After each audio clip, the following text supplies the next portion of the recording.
sommes donc au col de la Géneste, pas très loin de Superbès et du lac Pavin. Eh bien, nous voilà arrivés au lac Pavin. Oui, je dis nous parce que je parle de mon scooter et moi. Forcément, au bout de presque 2 mois de voyage, on a lié une certaine amitié, voire une amitié profonde.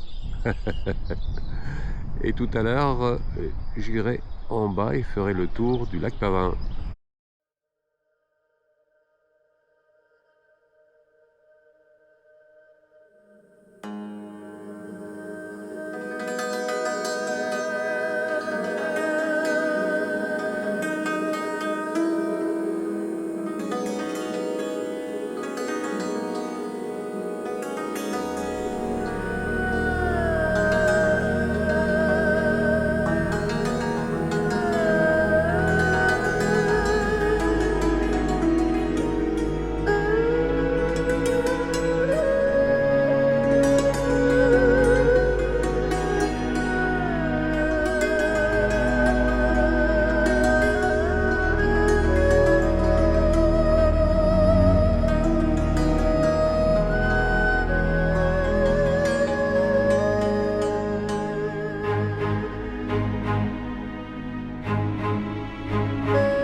Il y a 2 moments où j'aurais bien aimé avoir la GoPro pendant ce voyage.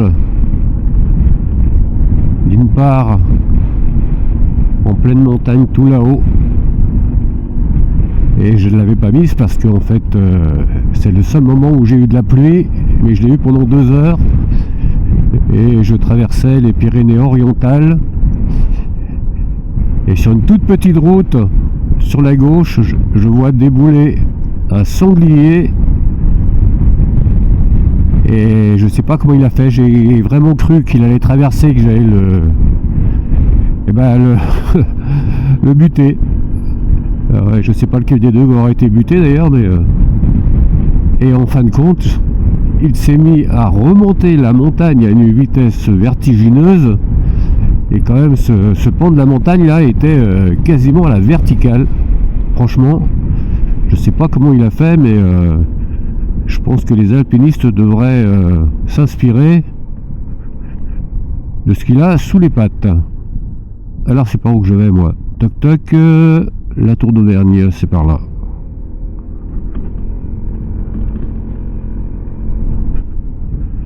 Et oui, sacré sanglier. Oh mon cochon, t'as failli me faire tomber. Là je suis vraiment à la rage depuis un petit moment là. Je traverse les montagnes, je vois une pancarte, je vois un lac, j'y vais. De toute façon tout est beau dans le coin.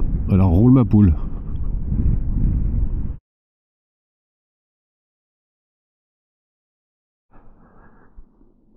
Ah là je suis vraiment fatigué. Vous me voyez venir hein. Ah oui je suis fatigué, j'ai vraiment sommeil. Mais c'est vraiment n'importe quoi les blagues à 2 balles de Claude Mignon. Et voilà donc ce lac Chauvet, comme le précise la pancarte, qui a 68 mètres de profondeur. Et nous sommes ici à 1162 mètres. Ce lac Chauvet qu'on voit donc sur la vidéo que j'ai faite du haut du Puy de Sancy. Et qu'on va revoir tout à l'heure par une des faces, non pas côté Mont d'Or, mais côté Superbès du coup.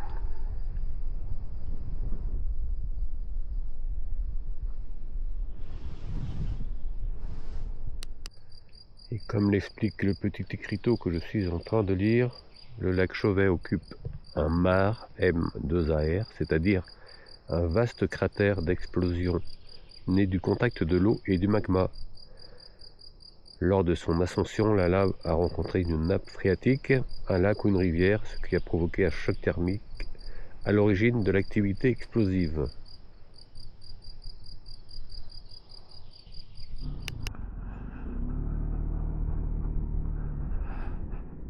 Donc là, je sors à l'instant du parking du lac Chauvet et effectivement, en face, on voit le Puy de Sancy.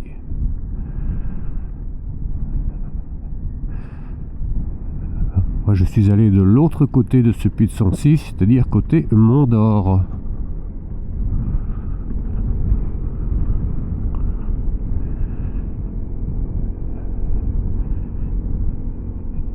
Et je vais faire ce que je fais régulièrement en ce moment, c'est-à-dire que je vais prendre au hasard. Allez, route de droite, ça monte, ça me plaît. Quel temps magnifique en plus. Franchement, j'ai été vraiment, je pense, très aidé par les dieux bretons. Parce que j'ai eu en tout et pour tout une fois de la pluie lorsque j'étais à moto. D'ailleurs, lorsque j'étais pas à moto, j'ai pas vu la pluie non plus. Et en plus avec des températures super agréables, voire même un peu trop chaudes. Puisque j'ai eu jusqu'à 34 degrés et moi la chaleur c'est pas trop mon truc. Mais là franchement, en plus en montant dans la montagne, eh bien, c'est un peu plus frais et donc bien plus agréable. D'ailleurs pour monter au Puy de Sancy hier, il a franchement fallu que je mette une petite laine. Alors j'ai encore plein de destinations à faire ici, hein. Plein d'endroits à aller voir. Il va falloir que je retourne au Mont d'Or pour monter en funiculaire le pic du Capucin, que j'aille également voir au Mont d'Or la Grande Cascade. Et puis il y a évidemment la montée du Puy de Dôme. Et puis évidemment tout ce qu'il y a à voir dans la région. Et je vais m'écarter un petit peu en partant très tôt la journée pour aller dans les monts du Cantal et pourquoi pas jusqu'au Puy-Marie qui est une magnifique ascension à faire, que j'ai déjà faite une fois en voiture, mais à moto ça risque d'être quelque chose. Et regardez-moi là-bas, donc là tout en face, là pour le coup c'est le Cantal qui s'ouvre à moi, mais ce sera pas pour aujourd'hui, il est un peu trop tard alors que je viens de dépasser les 6100 km et je ne vois pas pourquoi je me gênerais, puisque je ne dépense, tenez-vous bien, que 1,9 litres au 100 depuis le départ. Faut dire que je prends le temps de regarder ces magnifiques paysages, que je n'ai pris aucune autoroute bien évidemment, et le moins de national possible, et donc avec une moyenne depuis le départ autour de 60 km/h. D'ailleurs au moment où je vous parle, c'est exactement ce que je fais.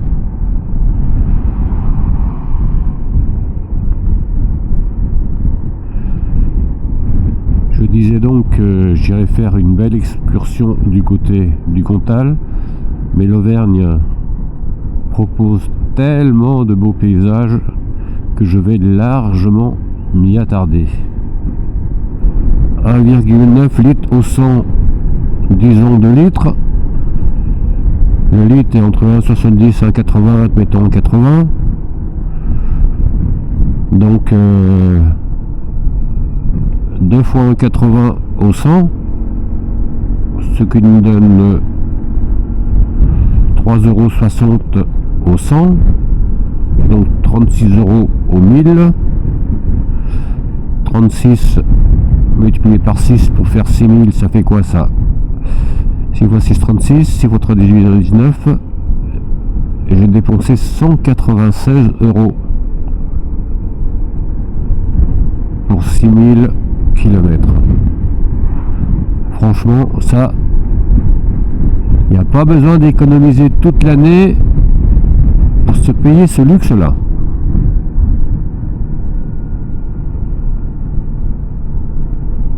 J'en reviens pas moi-même d'ailleurs. Il est bon mon calcul? Faut que je recommence. Bon, je recommencerai plus tard. Bon alors, où est-ce que j'arrive ici? Ah ben oui.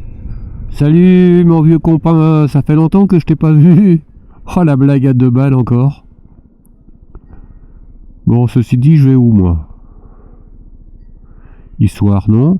Bah Besse c'est le plus proche de là où je suis. Allez, allons-y pour Besse. Allez, go. Et faut pas que le régime baisse, hein. Oh la blague, nulle encore. 2 balles. Et encore. Je suis généreux. Pas, bien, mais sans déconner quoi. Regardez comment c'est gros tout ça.